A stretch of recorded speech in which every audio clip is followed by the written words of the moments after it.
Mabuot, mapinadaba, asin matinabang na tawo. Anpira sa daimalilingawan ni Lola Delia Barcela, kan Barangay Lower Bonga Bakakay Albay sa iyang makuapo na si Teacher Daryl Bea, na nadukayang gadan asin tadtad din sinaksakan alas 12:15 kasuudma sa Purok 7 Barangay Santa Misericordia, Santo Domingo, Albay. Sigun kay Lola Delia, dai niya kayang akuunan sinapo kan sa iyang makuapo. Nadakol pa kutang gustong maabot sa buhay alaga daing hirak na binuno kan sospek. Laom niya na habang buhay na pagbayadan kan sospek ang panggagadan kaini sa iyang makuapo. Dahil ko maako, ako ang nagparaatamang kan sa Radit Pasinda. Munta siya magurang sa Manila nagtatrabaho. Sana po, tabuhay man ang inutang niya, buhay man ang kabayaran. Kung mapupwede, no di, pahirapan mo na siya. Diyan sa, nabubugtakan sa iya. Sigun sa Santo Domingo Municipal Police Station, selos ang saro sa nasisirip nindang motibo sa panggagadan sa biktima kan sospek na bigbistong si Ryan Carali 14, 28 anyos kan Barangay 10, Bakakay, Albay. Susog sa investigasyon, pigi-ilusyonan kan sospek ang biktima alagad na uli sa panggagadan, anday ninda pagkakasinabutan.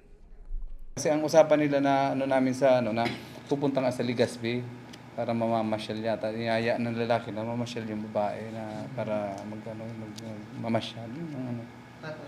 Tapos ang namin doon is base investigation namin, bakit nagdala siya ng kutsilyo? Ibig sabihin, plano niya, may plinano niya yun eh. Kasi bakit kung mag-ayaya ka ng bakit may dala kang kutsilyo na napakatalim, di ba?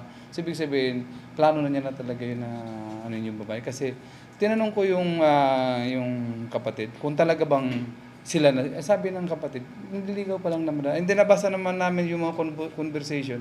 Di pa naman talaga sila. Siya lang naman ang possessive. Kumbaga meron siya mga sinasabi doon na ayaw ko na mag-intend ka ng ibang manliligaw. Kumbaga possessive siya masyado. Parang gusto niya kaagad kontrolin yung Nasamantalang, hindi pa naman daw yun talaga. Hindi pa man sila Kaya lang nakuha rin yung vote ng loob ng pamilya kasi nag-donate ito ng dugo sa nanay.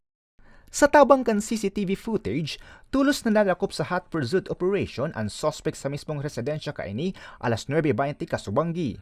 Nakuha man sa posisyon kan suspect ang ginamit kaining motorsiklo asin nahilingan man lugad sa kamot kan madakop.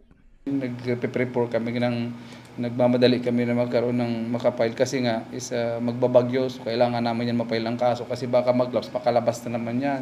Kaya nga yan rin ang inaano namin, binibilisan kasi pati yung kasi kung bumagyo bukas wala na, mahirapan na yan eh. Kaya as long as possible gusto namin mapile na kaagad yan. Kasi para din makalabas. Ang niya namin is murder talaga yun eh, kasi may treachery, may intimidation, pinersa niya, kumbaga walang kalaban-laban yung babae, hindi niya naman yun. Talagang plinano niya yun eh.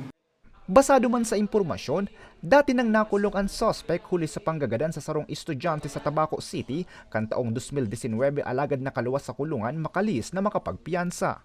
Naatubang ngunyan ang suspect sa kasong murder na nasa kustudiya pa kan Santo Domingo MPS. Para sa mga baratang tatak Bicol, Ariel Lubea.